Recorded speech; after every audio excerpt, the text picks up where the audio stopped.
चला तर मंडळी, स्वागत आहे तुमच्या माझ्या चॅनलमध्ये। तर काय करायचं, इथे मी चिकन घेतलेलं आहे। चिकन कुकरमध्ये टाकून घ्यायचं। स्वच्छ धुवून घेतलं चिकन 2 ते 3 पाण्याने।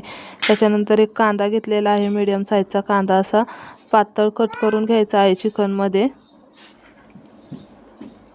कांदा कट करून झाले की टोमॅटो घ्यायचा। टोमॅटो पण असाच बारीक कट करून घ्यायचा, त्यामध्ये टाकून द्यायचा।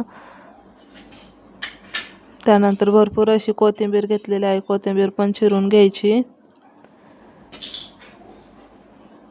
त्यानंतर हळद टाकून घ्यायची, मीठ टाकून घ्यायचं आणि कुकर गॅसवरती ठेवायचं। लगेच त्यामध्ये तेल टाकून घ्यायचं आणि मस्त असं आहे ना चिकन परतून घ्यायचं आहे। त्याला जे पाणी सुटतं ना, ते पाणी सर्व आटेपर्यंत चिकन मस्त त्यामध्ये परतून घ्यायचं। नंतर त्याच्यामध्ये पाणी टाकून घ्यायचं शिजण्यासाठी। कुकरला झाकण लावायचं, मस्त 2 शिट्ट्या देऊन घ्यायच्या कुकरला।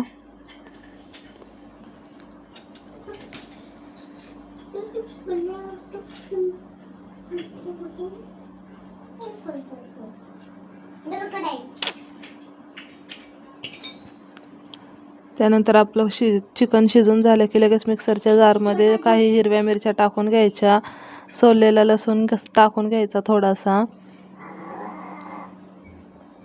आणि थोडीशी बारीक चिरलेली कोथिंबीर टाकायची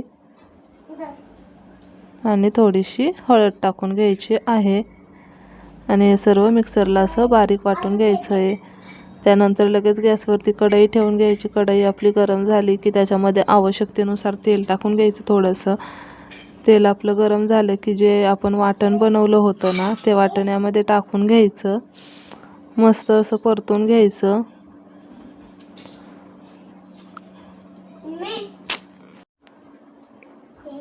थोडीशी हळद टाकून घ्यायची, पुन्हा मस्त मिक्स करायचं, छान असं परतून घ्यायचं आणि जे चिकन शिजवलं होतं त्याचं सूप वेगळं करून घ्यायचं आणि चिकन वेगळं करून घ्यायचं, ते यामध्ये टाकून घ्यायचं। मस्त चवीपुरतं वरतून मीठ टाकायचं, बारीक चिरलेली कोथिंबीर टाकून घ्यायची आणि मस्त असं फ्राय करून घ्यायचं। किती सुरेख आणि छान रंग आलेला आहे।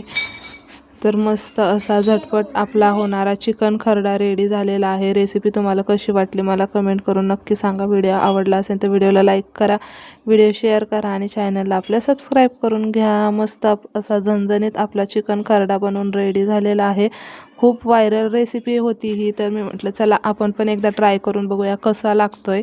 आणि बनवताना म्हणजे मला काय वाटलं नव्हतं की एवढा टेस्टी लागेल, पण खरंच खूपच टेस्टी झाला होता। घरात तर सर्वांना खूप म्हणजे खूपच आवडला।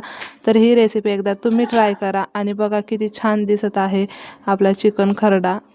तर रेसिपी नक्कीच ट्राय करा मंडळी।